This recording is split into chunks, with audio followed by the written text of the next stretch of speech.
Jepang punya standar kerja paling ketat di dunia. Disiplin bukan pilihan, tapi keharusan.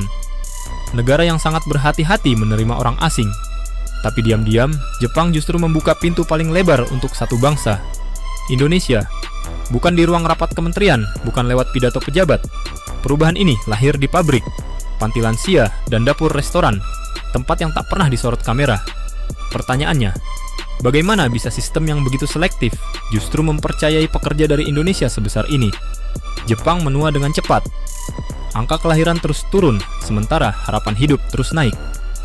Hasilnya, kekurangan tenaga kerja di hampir semua sektor. Pabrik butuh operator, ladang butuh pekerja, rumah sakit dan panti lansia butuh tenaga perawat.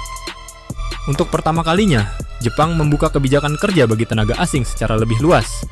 Banyak negara Asia berlomba mengisi kekosongan ini. Tapi satu angka menonjol, pertumbuhan jumlah pekerja Indonesia jauh melampaui negara pesaing lain. Di beberapa sektor, mereka bahkan jadi kelompok tenaga kerja asing terbesar.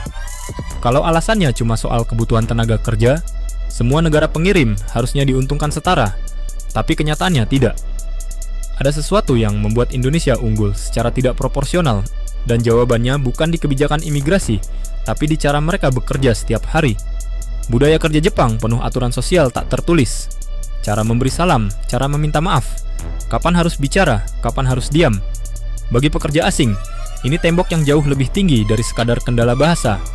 Banyak yang secara teknis kompeten, tapi gagal bertahan karena tak mampu menyesuaikan diri. Di titik inilah pola pekerja Indonesia mulai menonjol.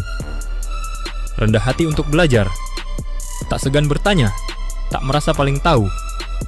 Usaha aktif memahami budaya lokal sejak hari pertama, belajar bahasa, menghafal aturan kecil di tempat kerja. Rasa hormat pada hierarki yang tidak dibuat-buat, mendengarkan arahan dengan sungguh-sungguh, tidak mudah membantah. Ini bisa terjadi relatif alami karena nilai-nilai itu bukan hal baru. Menghormati orang tua, menjaga tutur kata, bersikap sopan pada tamu, sudah diajarkan sejak kecil di banyak keluarga Indonesia. Ketika nilai yang sudah tertanam ini bertemu sistem yang menuntut hal serupa, adaptasi terasa jauh lebih mulus. Yang paling sering diceritakan rekan kerja Jepang, bukan soal kecepatan atau kepintaran teknis, tapi hal-hal kecil. Membantu membereskan alat tanpa diminta, menghampiri senior yang kesulitan mengangkat barang, membimbing rekan baru dengan sabar meski pekerjaan sendiri sudah selesai. Bagi orang Indonesia, ini terasa biasa, refleks dari budaya gotong royong. Tapi di lingkungan kerja Jepang yang sangat terstruktur, tindakan ini punya bobot besar karena suasana tim dianggap sama pentingnya dengan hasil kerja itu sendiri. Dampaknya nyata meski tak tercatat di laporan produktivitas. Komunikasi lebih cair, konflik lebih mudah diselesaikan lewat dialog, kepercayaan tumbuh lebih cepat. Dampak paling menyentuh terlihat di sektor perawatan lansia. Bagi keluarga Jepang, memilih perawat bukan cuma soal kemampuan medis, tapi soal hati.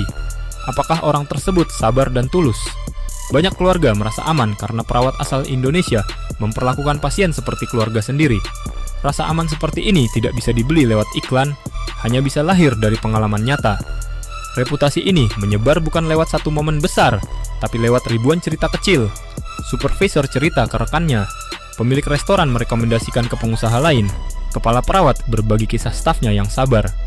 Di era digital, penyebarannya makin cepat lewat media sosial dan forum kerja. Semakin banyak pengalaman serupa muncul dari orang berbeda, semakin masyarakat sadar ini bukan kebetulan.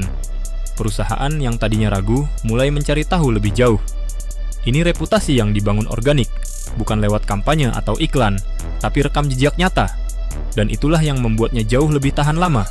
Promosi menarik perhatian sesaat, tapi reputasi membuat orang kembali secara sukarela. Sertifikat membuktikan seseorang menguasai keterampilan teknis, tapi sertifikat tidak menjamin seseorang mampu membuat orang lain merasa dihargai.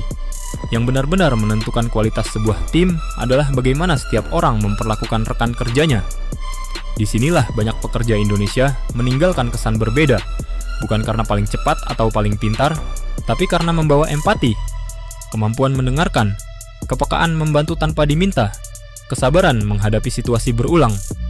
Ini keterampilan yang dibentuk keluarga dan budaya bertahun-tahun, bukan hasil kursus singkat, dan justru karena itu, semakin sulit ditiru dan semakin bernilai di era ketika teknologi terus mengambil alih pekerjaan teknis. Ini adalah bentuk diplomasi yang tak pernah dibahas di ruang perundingan resmi, tapi dampaknya sama besar. dijalankan bukan oleh menteri atau duta besar, tapi oleh pekerja biasa di rumah sakit, pabrik, dan dapur restoran yang tanpa sadar menjadi wajah pertama Indonesia yang dikenal masyarakat Jepang. Selama ini, dunia mengenal Indonesia lewat angka, kekayaan alam, jumlah penduduk, pertumbuhan ekonomi. Tapi hubungan antar bangsa tidak dibangun oleh angka, ia dibangun oleh rasa percaya, dan rasa percaya hanya lahir dari pengalaman nyata yang berulang. Lewat ribuan pertemuan kecil ini, Jepang berhenti melihat Indonesia sekadar negara pengirim tenaga kerja. Mereka mulai mengenal karakternya, gotong royong, kesopanan, empati, kemampuan beradaptasi tanpa kehilangan jati diri. Reputasi seperti ini tidak lahir dari satu tokoh besar atau satu pidato.